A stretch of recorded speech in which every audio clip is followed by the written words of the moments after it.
Good morning, beautiful people of the internet, and welcome once more to the Sunday Special Live. Joined, you have the four of us this time, you lucky bastards. You have Adam Lawrence, the brain of Britain, the sage of Solihull, the master of ceremonies. You have Helen Chorley, Queen of Malta, if you will, absolute legend. You have Piotr, who is taking Lisbon by storm. We don't even know what that means, but we believe it truly. And you have myself, Jay, who's slowly taking over East Midlands, which apparently is very unimpressive in every way, shape, and form. So let's kick it off. Today we're talking about scams, and if anybody knows us at all, this is something that we probably spend a lot of our private chat just bitching about. So I think maybe we'll do just a slight little kind of catch up in maybe what's happened in the world. Maybe not. Let's see. But scams. I think if we start round, we'll do alphabetical. Adam, what is your favourite or the nastiest scam that you've seen in recent times that you want to shine a light on?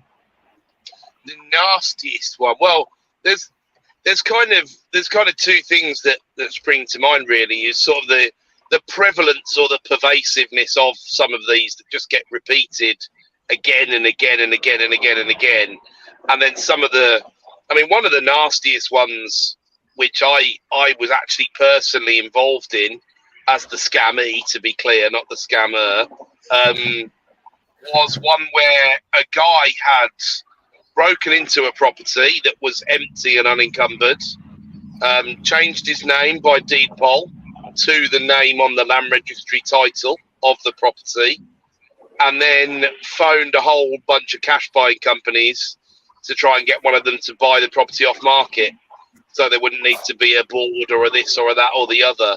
And when you say it like that, it's just so remarkably, because what he'd done, and you know, all the details are not clear, but what it seemed that he'd done is, once he'd had a water bill through to the property and he changed his name by deed poll, he used that water bill as proof of address, and then he was able to go from there to open the bank account and do all the other necessaries. Put himself on the electoral roll. Really went through the whole process. And it reminded me really of something out of the TV show Hustle, if you've ever seen it. The amount of work they went through, it was extremely convincing, to the tune where representing him in the sale was a top 500 law firm. So he got through their due diligence checks and all the rest of it.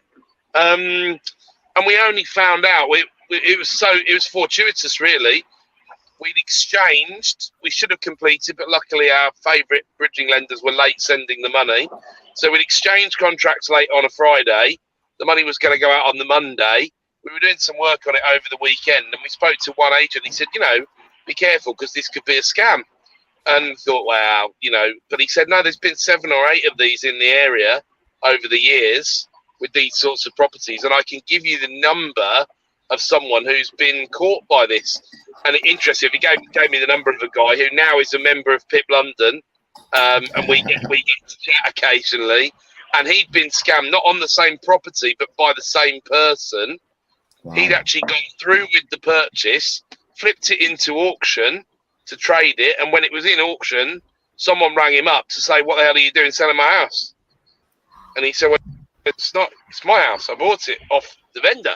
And he's like, "No, you didn't, because I'm the vendor. So what are you talking about, pal?" So what I'm not clear on is whether the original the actual owner of the property was in on it, and there was some kind of commission structure going on, or whether they genuinely knew nothing of the whole situation. I'm minded to believe it was the latter, but once you unravel some of these things, you just never ever know. So there were 3 solicitors involved in that, representing me, representing the bridging lender, and representing the vendor, and all 3 of them it had got through all 3 of them.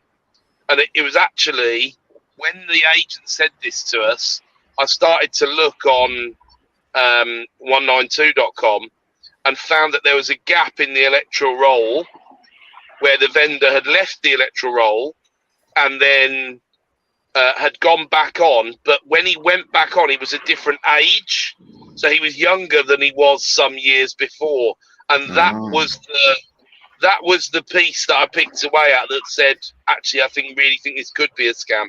So I was phoning lawyers. Was this something like John Smith and then another John Smith, or not particularly? No, it was the guy had obviously gone to a fair amount of effort to make sure the name matched. Very, very difficult. So the chap who was the vendor purportedly was in India, and had been there for some time. You know, most of it, I mean, it's one of those things, once you know, you look back and think, I should have caught it there and I should have caught it there. And we've had, and I'm sure you've dealt with these as well, we've had dealings with attorneys of properties where people have said, yeah, my husband, uncle, brother, sister, goldfish, whatever, needs to sell this flat or house. I'm acting for them. Here's some power of attorney documents, sometimes not even K. And of course, it's extremely difficult to verify the validity of these things. But your first instinct has got to be, hold on a second. These things normally come out, in my experience, when it comes down to the negotiation. Because if they just give up way too easily to accept a lower price, then it just doesn't seem like that's normally the way it is in a negotiation. And that's probably the biggest red flag that I see. But then in terms of so that's probably the nastiest. In terms of the pervasiveness, my pet peeve is the auction one with the cheap house up in the northeast. It normally is, you know, with Donald Duck on the tenancy, and in reality, there's no boiler. The EPC is no back wall or whatever. There's an outbuilding in the back garden that'll cost you more to knock down than the entire value of the property. Pick your pet peeve here, but that's my pet peeve, because it just repeats itself again and again and again, dozens if not hundreds of times a year. And whilst I accept caveat emptor to the buyer, I mean, I've never been caught out by one of these, you know, but I've always looked and thought, that's interesting. And then I think probably it was Mr. Howard who educated me fully as to the ins and outs of what was going on with some of those. And when I've been at physical auctions, I've observed the little group of people who look like first-time buyers at auction.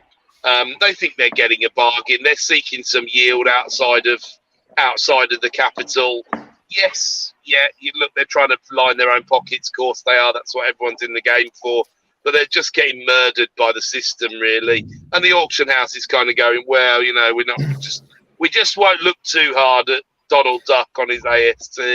And it's I stopped a few people from buying those when I was standing in the back of auction room, and people were just like chatting with me, and they're like, one person was saying, oh yeah, I want to buy this house like for my nephew and my niece, and I want to make sure that they've got something going for them. And like, I'm like, don't do it. Like, give them the money, let them spend it on whatever they want. That's like probably gonna be more memorable than this property. It's super toxic. I mean, a 2-3 bedroom house there, 20 grand, and it's producing £6,000 per annum. You know what I mean? So it's going to look attractive no matter which way you spin the use of the capital. So, but yeah. On that first one, that first example, Adam, I saw something. Not just saw something. There was this must have been like 2017 when I was at Auction House London, and one of the guys, we took on like one of the most fantastic lots that we had seen. It was like a 5-6 bed old Victorian style house in Gunnersbury, so West London, kind of like Ealing but nicer. Ealing's nice, but Gunnersbury, it's really nice. Not far from the big Gunnersbury Park, but not on the big A road. And we thought, wow, this is just going to fly, because we put it in at just under $500,000, which is stupid. It was like not even a third of the price.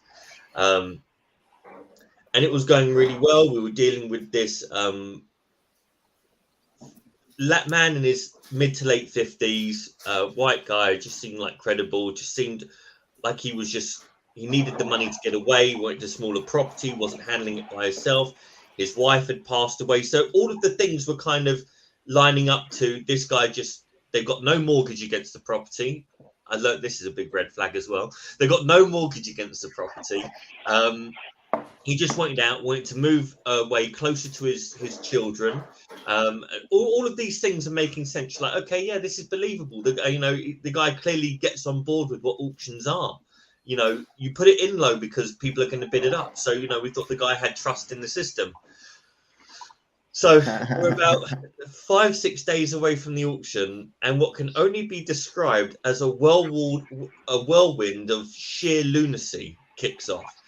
A lady calls up who is absolutely frantic to the point of insanity and says, "What the hell are you doing selling that property?" And we're like, "Well, we're instructed by Mr. Blank Blank." She goes, "Well, that's my ex-husband." I was like, "Okay, well, that's who we're selling for." She goes, "You're not selling for my ex-husband because he's in a facility." We used to call them nut houses. I don't know what the politically correct term is now, but he's in a mental kind of ward assisted thing. I have power of attorney over everything for him. He's not in a position to make decisions. He's not allowed to. He's not using the internet. He hasn't got a phone. Like, I don't know how this is happening. So we narrow it down, and very much like Adam's first story with the issue that they had the near miss on, this guy had broken in. This was broken in or let himself in is the argument he would use. And obviously bills were coming in. This lady had gone on holiday to like America to see her son or her daughter and came back. So there were some bills. This guy, over the space of 3 months, had assumed this guy's identity, was using a very credible law firm, had made it past their DD, had made it past our DD, which in 2017 wasn't amazing, but the names match on the title and the IDs that you're seeing, and that's a tick box. Seemed really very credible. His motivations to be in auction were sound, or sound enough. And then the whole thing unraveled. She called the police. The police went to the property. The guy, being in his mid-50s, still jumped out the back, hopped over. When I say jumped out the back, hopped over the fence and legged it. So they weren't able to get hold of this guy. So then so we had to withdraw the property. We had the police came in, wanted to speak to Andrew, the auctioneer, who, in fairness, at this point knew nothing about the property other than the fact it was in auction. Wanted to speak to Tommy, who was the guy that was dealing with it in the auction, and then I had to give a statement because I handled the terms and conditions for them coming on and the IDs, and I had several conversations. The whole and so it does happen at auction. It probably happens more than we think. Wow. And also because it's so quick as well, so it's easier to do it in the auction. And I think you also see that with the cash buying side that you mentioned there, Adam, because cash buyers, a lot of people, you've got that miscalculated risk statement that you mentioned in a previous Sunday supplement that got Helen really happy, or mispriced risk, I think is the actual term that you used. Yeah.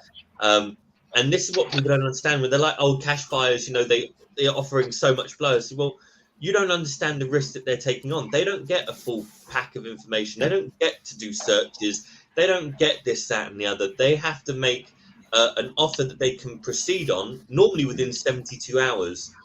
Now, look at yourself as an investor and tell me what price. And they have to weigh all the stories that are being told.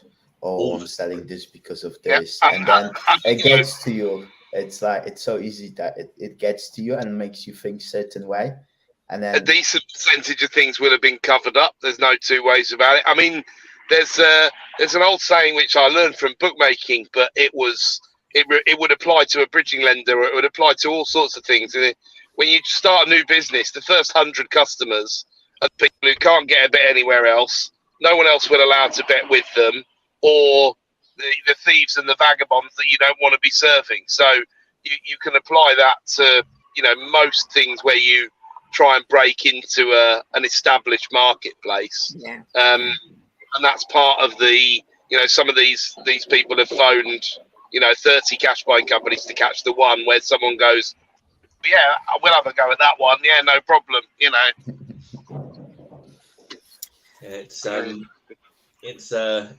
Those are some good ones. Helen, what's your scam pet peeve? I guess for mine, it's more like it's not kind of a scam per se, but misrepresentation of stuff, and the stories that are coming to mind. Won't name any names, just in case. But I like crowdfunding stuff, and again, it's quite concerning, isn't it, on the stories that you've told, that numerous solicitors didn't catch things in their DD.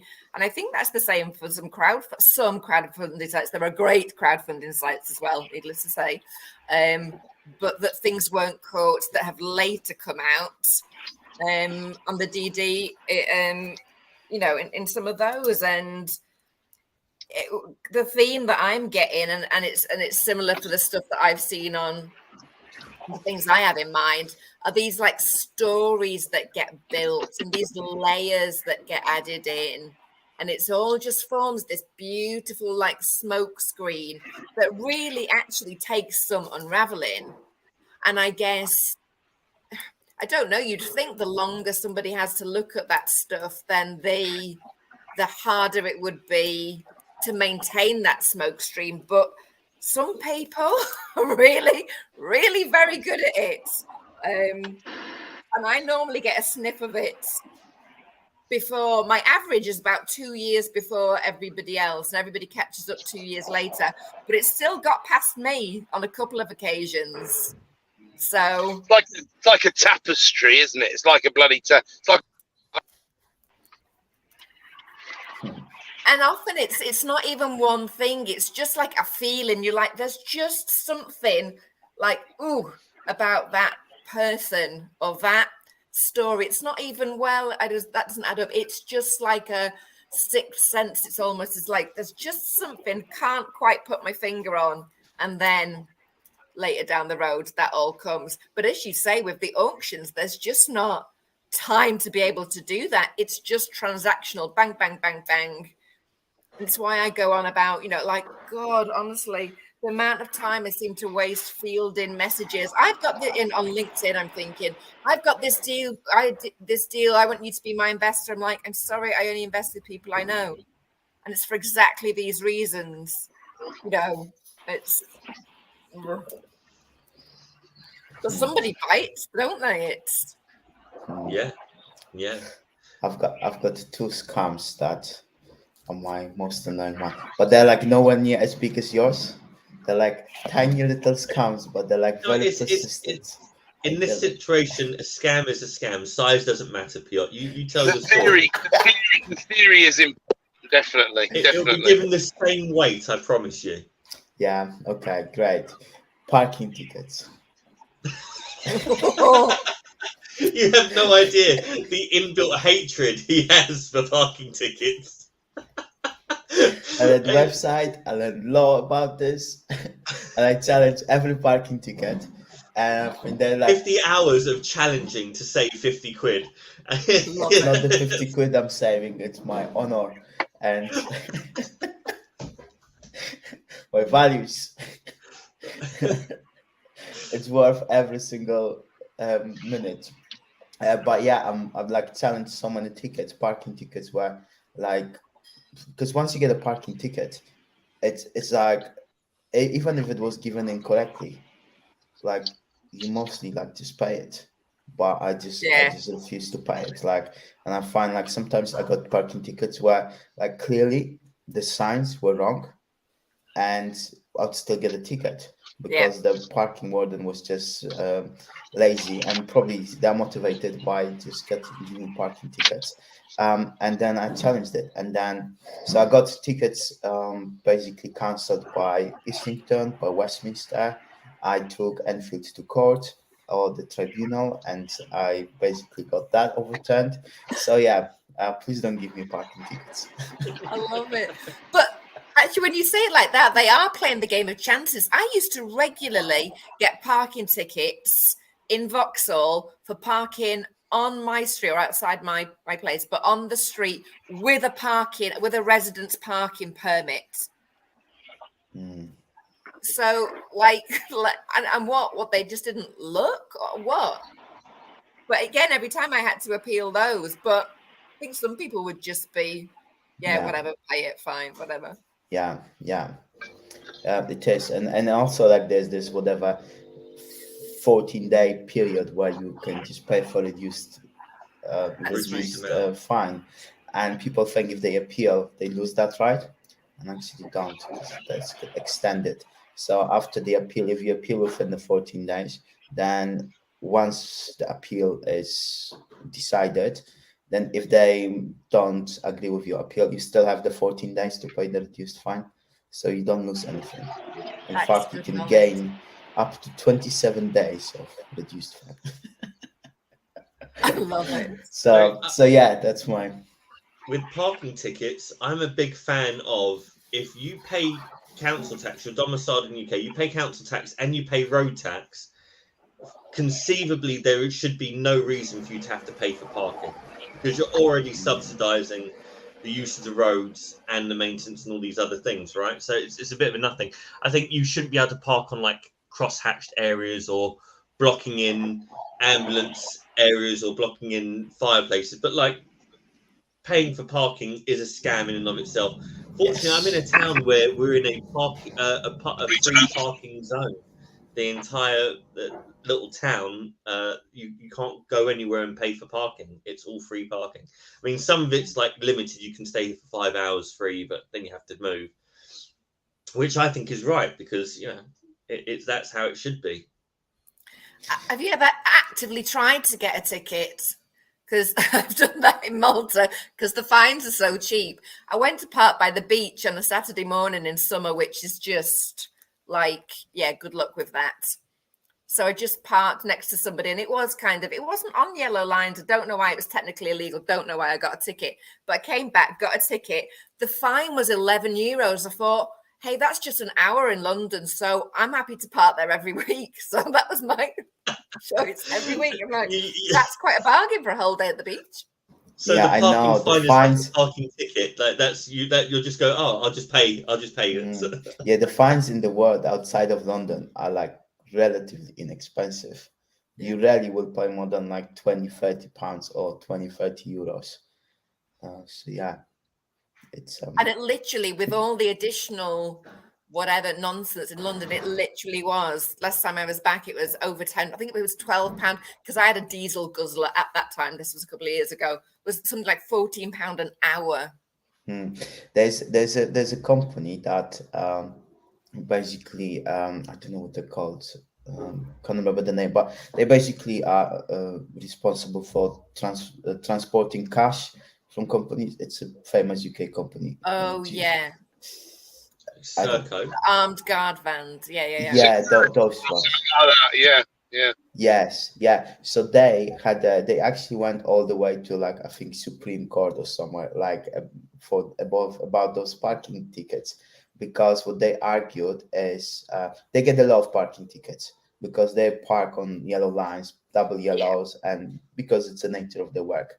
So and what they were doing is they were actually deducting those parking tickets from taxable profits, because they were treating this as a cost of doing business, and went all the way to, I think, Supreme Court, or like really high up, and it was actually dismissed as not taxable, not costs that can be deducted from profits, because it's a penalty, and penalties cannot be deducted. And God bless HMRC. I know. So yeah, that's just a fun fact about parking tickets. I've got more. But it is all in the technicality, like you say, Piotr, as you found out, because they had something here in Malta when it was COVID, and they were issuing fines for, I think, not wearing masks or something like that. And they issued them as fines, or it was the other way around, I can't remember. but don't exist. That term, that technicality doesn't exist in Maltese law, so it was illegal. So they all got overturned. Wow. You can have a penalty, but you can't have a fine. So literally on the choice of a word. Really interesting. Wow. Interesting. What's your other one, Piotr? Oh, so the other one, it's I had one like going holidays.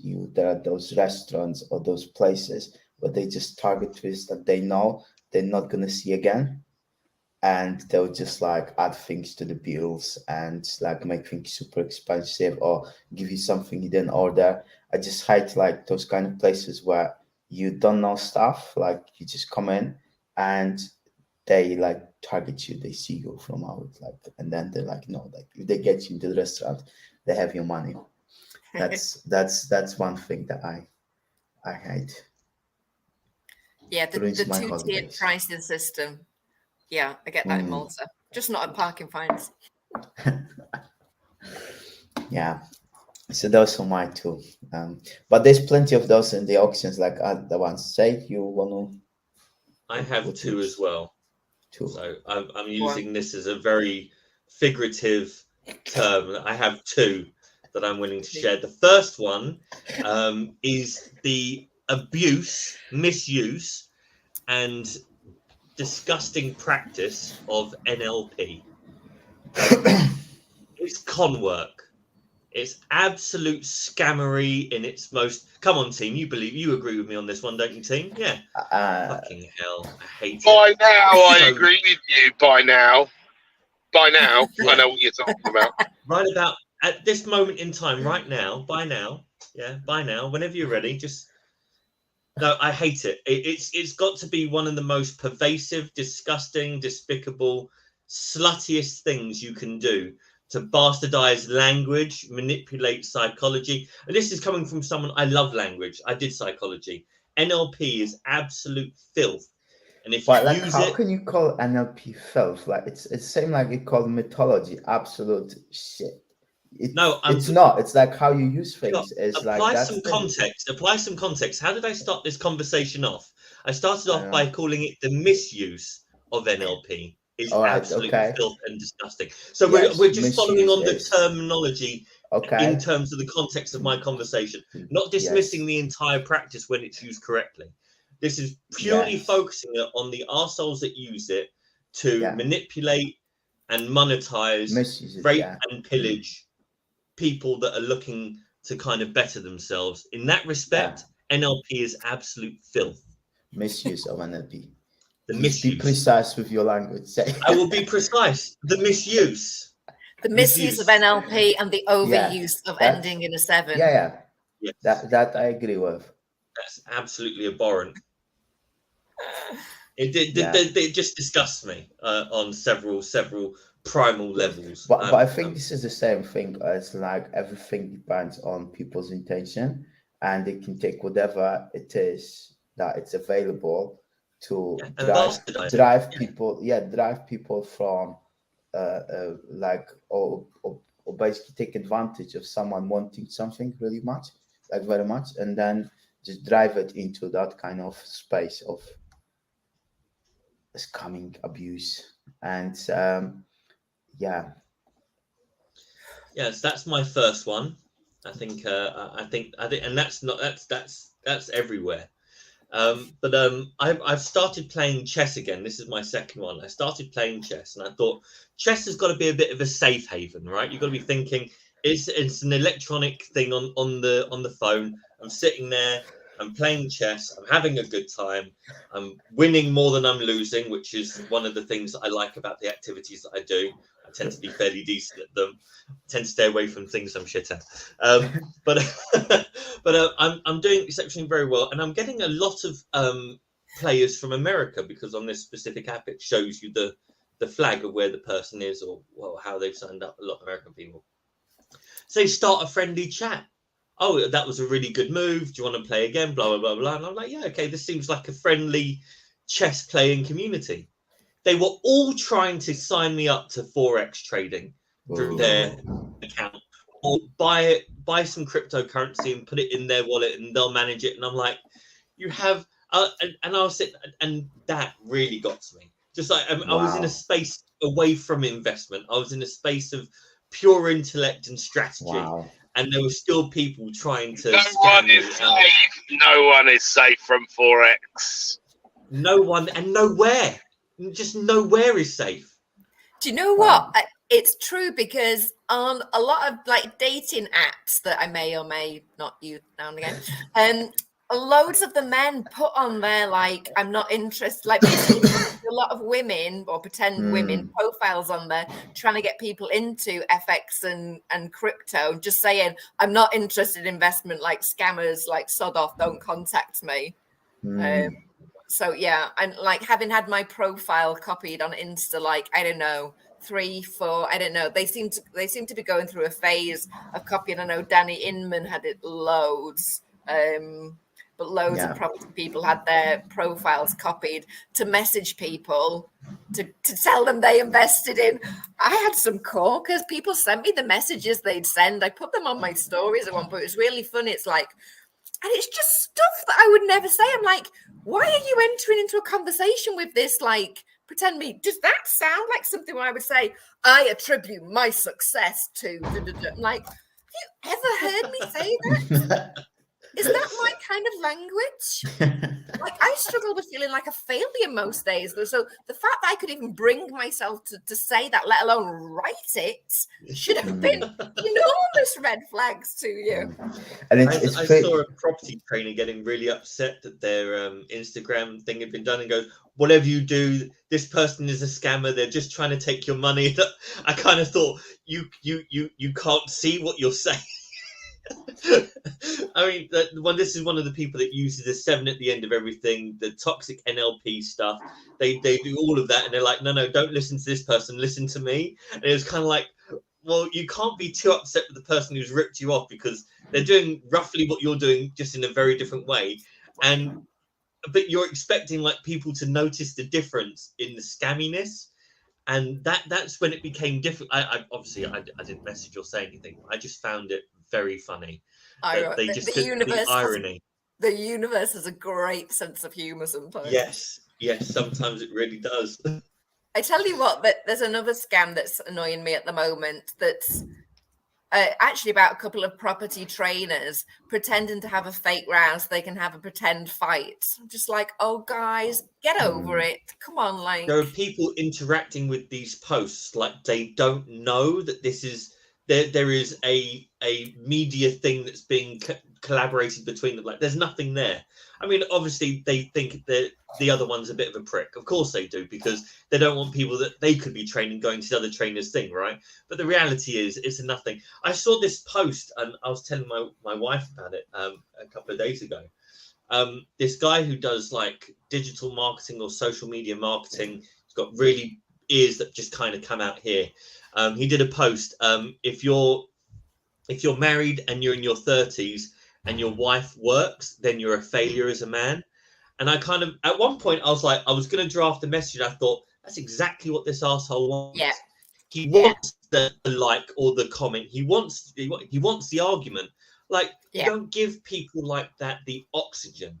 Yeah. You don't fuel that fire. And last time I looked at it, because I did, it kind of comes up on the feed every once in a while, over 276 comments. Yeah. But that's what this guy wants. He doesn't believe that. That's not something he believes. What he does believe is, he believes if he says something slightly controversial or does something slightly, he's going to get that activity. Yeah. And that's what this stuff is. It's not just clickbait. It is designed to get a reaction out of you. And it's designed to then, once it's got that reaction, it's designed to flip you over. Yeah.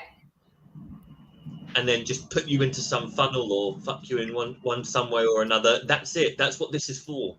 Exactly. I fell for one of those on, I think it was LinkedIn, and it was some like prime London estate agent guy, like that was his name and his brand, saying, where are all the women in property? Well, obviously that was a little bit red rag to a bull with me, and I answered it, and then somebody's like, oh, he's just, and then all the women jumped in, and then the next couple of weeks he was launching something for women. I'm like, oh god, we fell for that hook, line, and sinker, didn't we? Yeah. What an asshole!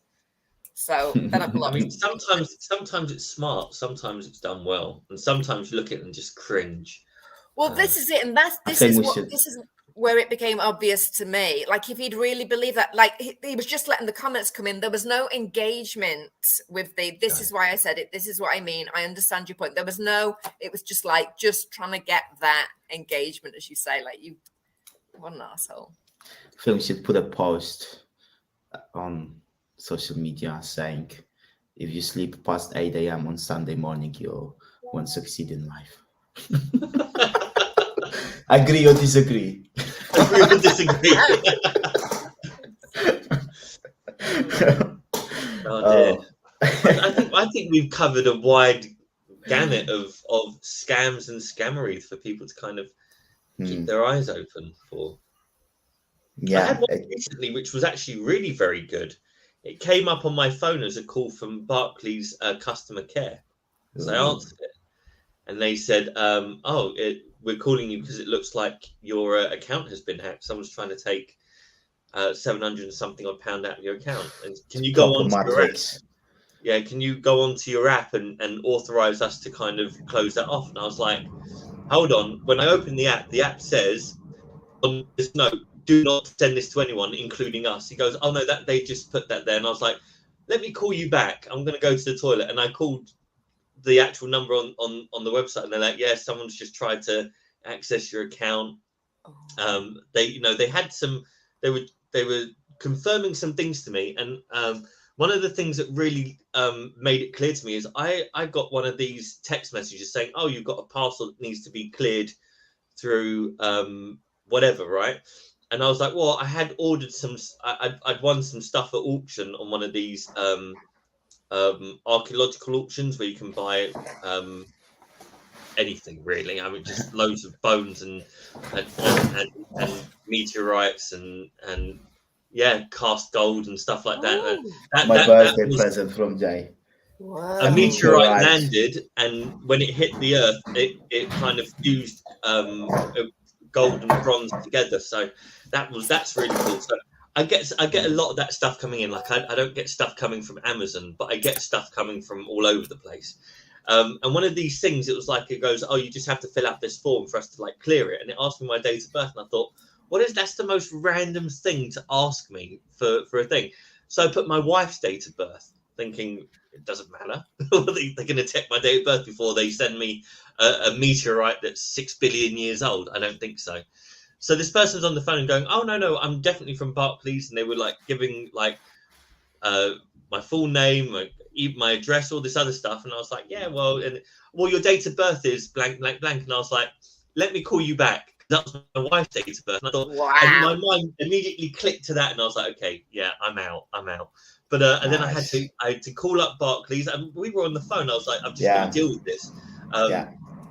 And I was like, no, I've got to get this changed. I cancelled my card. They had to release a new card. That all because I kind of now you revealed you are banking with Barclays. Yes, someone can check your date of birth on Facebook. They can. Prime suspect for the next scam. It's going to happen again, and you know what? I kind of like the idea of sleuthing this out. So unless you're not banking with Barclays, and you just said it, so that when someone calls you and then tell you to bank with Barclays, well, at the time, I banked with Barclays, so I cancelled the card. But yeah. Although in fairness, the new company, I did a remortgage on this house recently, and they've offered me a really nice account. So, I may be moving in the process of switching. So, but yes, no. Either way, I don't like with you, Helen, when you said you're normally 2 years ahead on like picking out like where the dodginess is. I must have been about 3 months ahead, because that form I filled out, I was like, that's just not right. I put in the wrong information, and by putting in that wrong information, it came back and saved me. I mean, only 750 quid, but that still would have really pissed me off.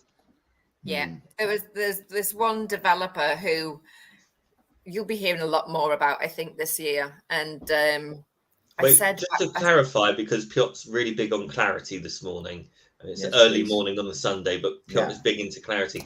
When you say the word developer, do you mean an actual developer or someone who positioned themselves as a developer? Like they did a couple of extensions, or they moved a kitchen into a living room and turned the previous kitchen into a bedroom. Like, or are we talking ground up? Like developer of like where, what, how? well, this person, this is a chap. This person had done some development.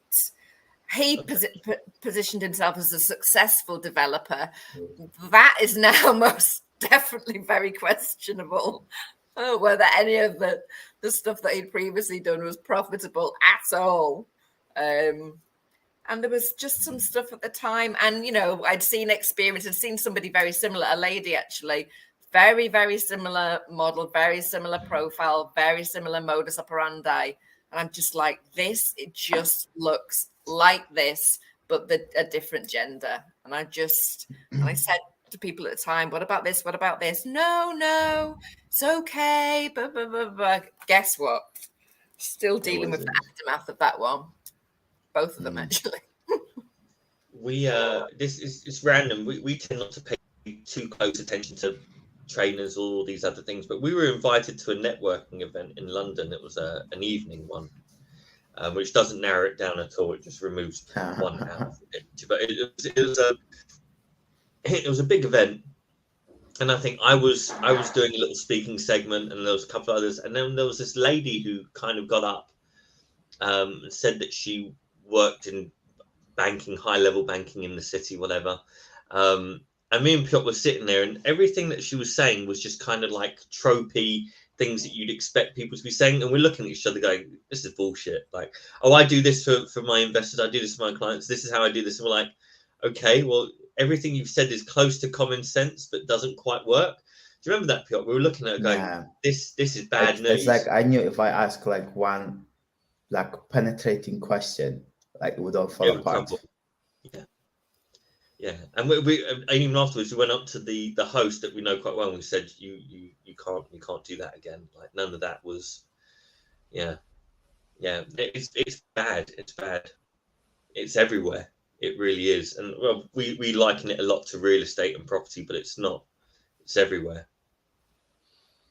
Yeah, a lot of acting goes on, doesn't it? And on that note,